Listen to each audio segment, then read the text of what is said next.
the words of my mouth and the meditations of all of our hearts be always acceptable to you, O God, our strength and our salvation. Amen. Please be seated. Have you ever turned down an invitation to a party? I'm an introvert, so I'll generally do almost anything to get out of going to parties, especially loud parties without places to hide away and have long, in-depth conversations with other introverts. But there are certain parties you just don't turn down, no matter how antisocial your tendencies might be, and a party hosted by a king is probably one of them. So within the logic of today's parable, why have so many people rejected the king's invitation to the wedding banquet that he is hosting for his son? Why are people passing up free food and drink, likely plentiful and of the best quality, as well as an opportunity to snoop around the castle? Well, according to the parable, many of those who are invited are simply busy doing other things. They have jobs to do and property to care for. Now, these seem like pretty lame excuses, even to an introvert like me. Surely these invitees could have found a couple of hours to spare if they wanted to. Which leads me to wonder, is there something deeper going on in this parable? Is there something more than meets the eye? Because not only do some invitees decline to attend, but the parable notes that before declining, they make light of the king's invitation. How rude! Other invitees are even more dramatically uncivilized. They seize the slaves who have delivered the invitation, mistreat them, and kill them. What kind of world is this? What kind of people are these? Is there a word of life to be found in this strange parable? It's important to remember that parables are meant generally to be interpreted allegorically. Parables generally don't depict reality directly, even though they often use the familiar enough settings of everyday life as their contexts. Rather, parables tend to convey more subtle, complex meanings underneath their disarmingly prosaic surfaces. So what might be the deeper meaning of today's parable?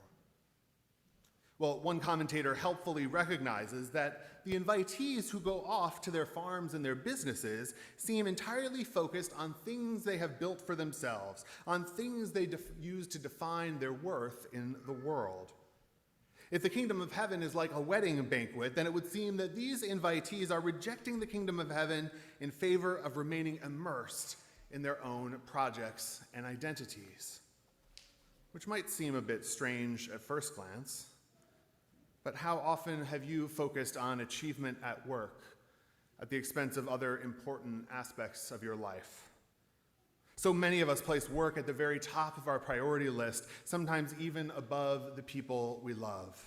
Which calls to mind the meme I've seen floating around recently. It says, 20 years from now, the only people who will remember that you worked late are your kids. Maybe your spouse or partner, your pet. Well, in the world of the parable, the king responds to these rejections by sending out his troops to destroy the neighborhoods of those who spurned him. In so doing, our commentator notes that the king is, in effect, destroying his invitees' overvalued accomplishments, minimizing their worldly sources of identity, worth, and meaning. All right, I'm kind of with that-ish.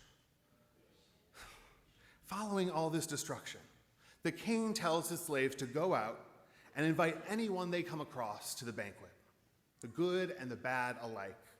The food is already prepared. Someone ought to enjoy it. Now, we probably don't want to directly equate the king with God in our reading of today's parable. Would God really seek to destroy the homes and livelihoods of those who reject the kingdom, the banquet? Probably not. I hope not. But the forcefulness of this rhetoric is meant, allegorically, to call into question the many ways that we choose ourselves and our accomplishments over and above God's kingdom. Indeed, as we come to the matter of the wedding garment or its absence, our commentator offers a consummately Protestant interpretation, which I like. To put on the wedding robe provided by the king, then, is to take on the garments of Christ. When we come to the wedding feast, we are clothed like everyone else in mercy, If we refuse this mercy by instead relying on our own works or accomplishments, we stand under judgment.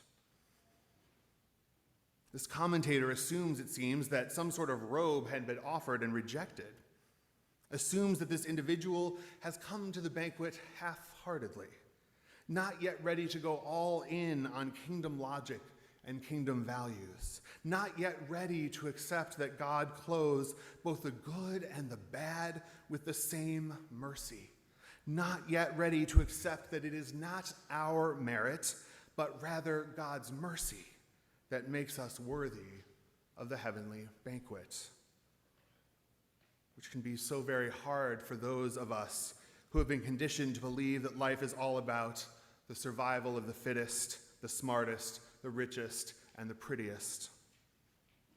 It can be so very hard to conceive of a reality in which none of these things that we've spent our lives striving for matter very much at all. Our minds rail against any devaluation of all that we've held dear, for even if we have resented these unfair standards along the way, we've still mostly agreed to play by their rules, haven't we? And then suddenly the rug is pulled out from under us. No one is checking credentials at the door of the castle. But some of us want to show our credentials anyway, want someone to notice how impressive we are, want to witness others being turned away. We want our striving and our sacrifice to matter. We want to be the chosen ones. Others, of course, are relieved that no credentials are required, that they can slip in without undue notice, and that a wedding robe has been offered to cover their worn-out clothing. We don't really know whether it was customary for guests to wear special robes to attend ancient weddings. But remember, this is a parable, and parables aren't obligated to adhere strictly to reality. So what if, rather than imagining that this guest has rejected a robe that was offered at coat check, we instead imagine that invitees were actually expected to bring their own robes? What if we imagine a wedding robe as something that maybe most ancient people would have had on hand, albeit perhaps located in the far reaches of their closets? Kind of like the one good suit owned by those of us who don't have to dress up regularly for work. Of course, ancient peoples probably didn't own a lot of clothing, but we are engaging in an act of parabolic imagination so we can take some liberties. Imagine that this person who isn't wearing a wedding robe has simply decided not to dress up for the wedding banquet. Now, if you're anything like me, the idea of being dressed inappropriately strikes terror in your heart. The last thing you want to do when visiting the king's palace is to stand out for being underdressed. And yet, as much as I would not want to be underdressed, I also very much dislike getting dressed up. Formal clothing doesn't tend to be very forgiving or very comfortable, and as much as I hate to be underdressed, I also hate to be uncomfortable. My tendency to avoid getting dressed up, though, can have an unfortunate side effect. It can result in me being sometimes something of a party pooper. Indeed, an important part of going to a party is the process of preparing to go to a party. In other words, the process of getting dressed up, during which anticipation builds, resulting in one feeling ready to party. By avoiding this ritual of preparation, then, I don't tend to fully get myself into a proper party mood. So perhaps the real problem with the guest who is not wearing a wedding robe is that he isn't sufficiently ready to party. Or in the words of another commentator, his problem is a failure to party.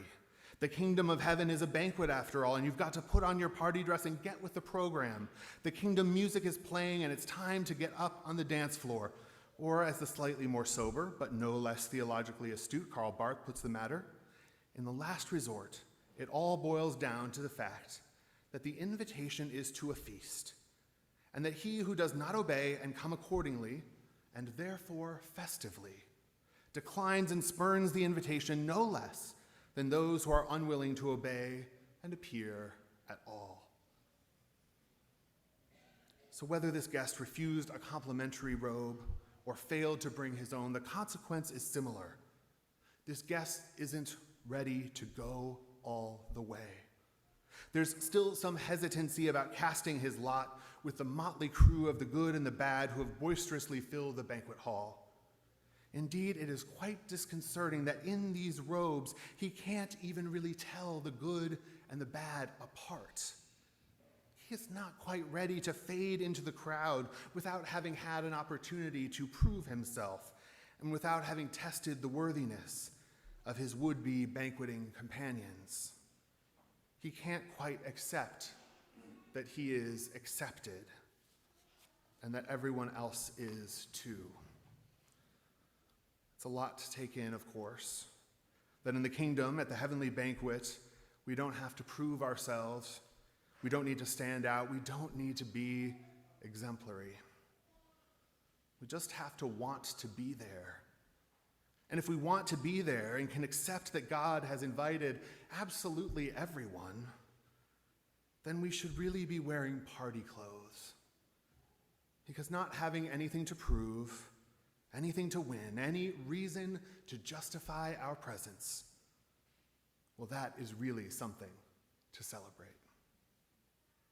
May it be so.